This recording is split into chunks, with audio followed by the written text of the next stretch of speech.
So you're running the starter set, and you're starting to feel a little bit worried about the Seagrow Caves dungeon. Well, hey, I'm here to help you. By the end of this video, you're going to feel so much calmer about this dungeon. Just stick around to the end, and I'll help you through. Before we get to the room by room, encounter by encounter breakdown though, let's talk about the dungeon broadly. This mission is all about negotiating. The players have been sent here by Tarek from over in Dragon's Rest to negotiate with the mushroom people, the myconids, because Tarek wants to trade their magical mushrooms off them so he can make magical potions. However, when the players arrive, they see that the myconids are all cooked out. They're gacked on gas and they are hostile and alert and paranoid and difficult to parley with. But if the players are successful in communicating with these aggressive mushrooms, then the mushroom people will say, could you please sort out this evil gas situation in our cave, and that way we can happily trade you the mushrooms. So it's kind of like a 3-part journey as far as the exposition of the quest. So here is the shape of the dungeon, and I want you to keep in mind a couple of things as you imagine your players working through this challenge. Firstly, you're going to have to keep track of the time and the tide, because those two factors, those two cycles, are going to affect the way a couple of these encounters play out. And secondly, if the players take a long rest in here, they'll have to make a DC 13 con save or risk being poisoned until their next long rest. That's an effect of the gas seeping through the whole place. This dungeon's pretty straightforward to run because it's got a simple linear path all the way through it, a real clear direction for play. You enter through the entrance tunnel. This is where you're going to find the Spore Servant Octopus. This is my favorite combat in the whole campaign. Then the players move on to the mushroom farm area. This is where they can parley with the myconids, and if they're successful, then they're going to move on to the next chambers. If they're unsuccessful in gaining the myconids' trust, maybe they'll end up fighting the mushroom people here. Oh no. But if they are successful, they move on to the Crystal Cave. This is like a shimmering, light-filled space where the blockage is that's causing all the gas to back up from the volcanic activity. And then after they battle the Fume drakes here and the fire snake, they clear the blockage and they get their reward. Their reward, of course, is the red heart mushroom, also known as the rose moral? Bow. Incorrect. It is actually called the ruby moral. 0 points for Gryffindor. I don't know why I thought it was called the red heart mushroom. I have no idea where I picked that up from. So this mushroom can be turned into an elixir of health by Tarek back at Dragon's Rest. But the party also gets access to that whole mushroom garden we mentioned earlier. They can roll to see if they can harvest magical mushrooms. This is a PDF. 8 magical mushrooms, 8 different potions they can be turned into, available now on Patreon for $5, written by Emery. It's very good, and it's got a bunch of like facts about it, like mushroom facts, like what's up with this mushroom. Check it out. However, we are making some changes here. We're adding some content, we're cutting some content. Firstly, we're cutting room 3. This is the larder. It's where the Sturges encounter is, and I just want to cut it because it doesn't really add anything to the story at all. We're also cutting the character of Sinisa. This is meant to be the leader of the myconids, and she's passed out in the back rooms. We just don't really need her, you know what I mean? We don't need her at all. She's asleep the whole time. Wake up, Jeff, come on. We're gonna add some stuff as well. We're adding a new stat block for the octopus to make it more of a dangerous, fun threat. We're also adding a mini game to the negotiation part in room 2 so that there's a little bit more structure to how this roleplay plays out. And the last thing we're adding is really important. If you're running my guides, if you're following my whole video series here, you need to add this bit. We've been saying that Sparkrender's plan is to get dragon bones, and he's sending out his kobolds to get those dragon bones. So we're saying that in the recent past, like a couple of hours before the players have arrived, oh no, Mech and Min, the evil kobolds have rocked up here, gone into this cave, fought with the myconids a little bit, and stolen some dragon bones, like teeth or something from maybe a sacred necklace or from structurally inside the cave walls somewhere. So my point is, just make sure you put some evidence of the kobolds being in this cave in your session, and also have the myconids tell the players about this somehow. This is foreshadowing. Boo, boo, boo, boo, boo. Room 1, the entrance tunnel. Multicolored fungus covers the walls of this tunnel, its bioluminescent glow filling the cavern with dim light. The surface of the water swirls with colourful, faintly glowing spores, perhaps reacting to movement of something underneath the surface. Oh no! So here's the annoying thing about this map and this location.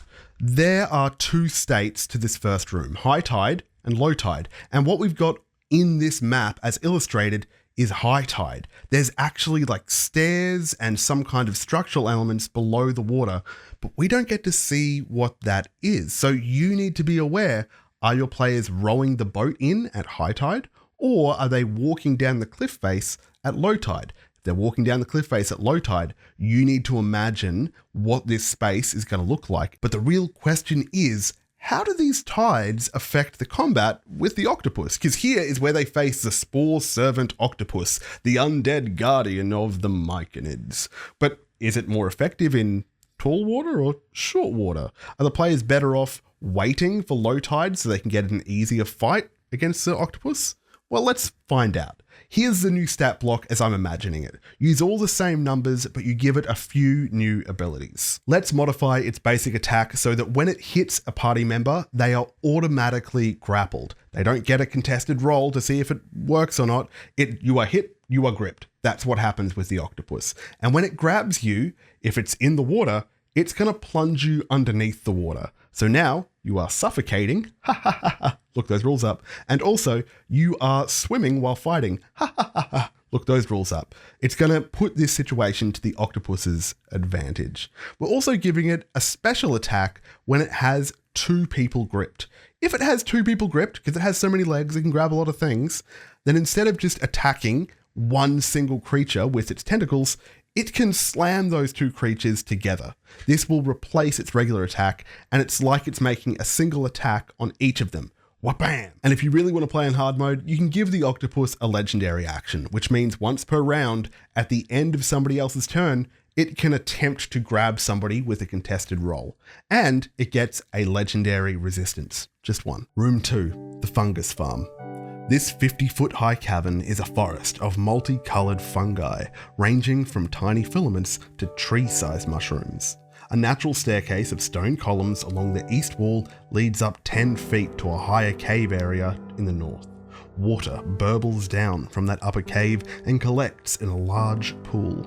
Two small mushroom-like people are working amid the mushrooms near the pond. A sickening smell, like sulfur, hangs in the air. Oh no! This is the room where the players get to negotiate with the mushrooms. And to that purpose, I think you should actually cut the myconid sprouts from the whole equation. For a few reasons. One, I think they overly complicate the scene. And two, I don't like the idea of having childlike creatures in a combat zone. I don't want these to be, acceptable combatants. I want it to be like Skyrim, where the kids are invincible. But that's my flavor. So when the players work their way up this staircase, instead of seeing two myconid adults, they're going to see just one.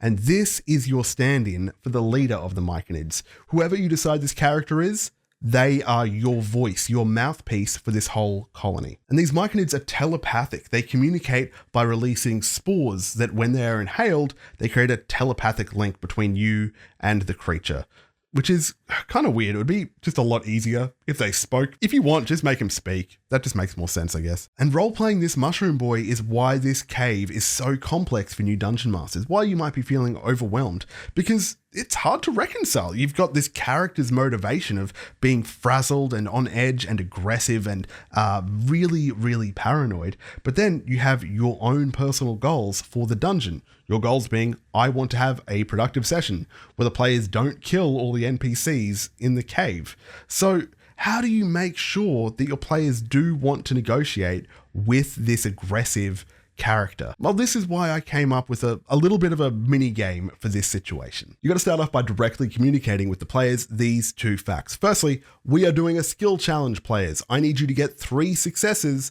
before you get 3 failures as you are negotiating with Abel, the mushroom boy. However, the only skills that you are allowed to use are the social skills. Insight, the other one, the other one, and the other one. Then you also need to tell them there is something dangerous in this room. This is a little bit of drama, because when you look at the book, there's meant to be one of these guys in there, a violet fungi, isn't it? Oh, look, I'll put him on the screen for you. I'll put him on the screen. Wabwa! There he is. Magic, huh? How did I do that? So this is a creature that's lurking amongst the shrubbery and the mushroom and all the stuff on the ground.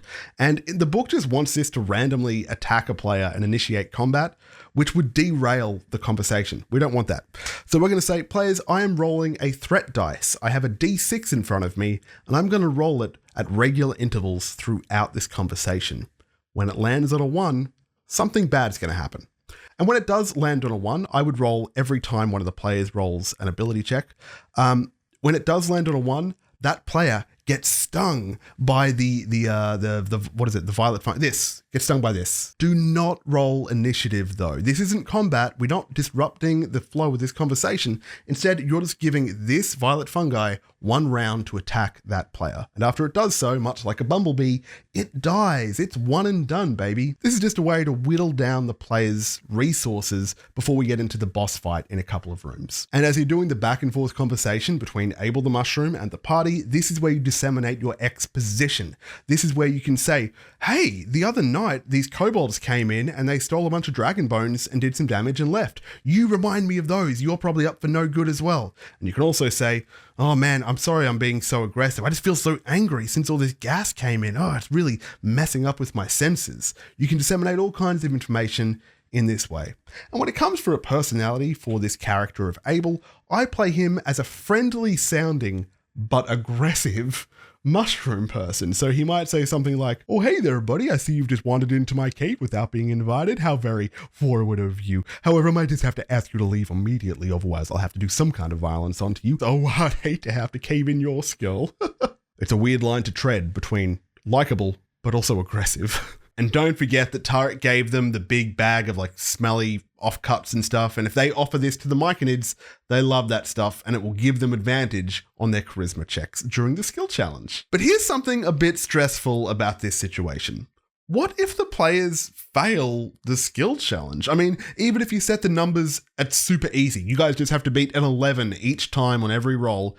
What if their dice are very cold this day and they fail? What happens? The book doesn't give you any answers, so I'm here to help you.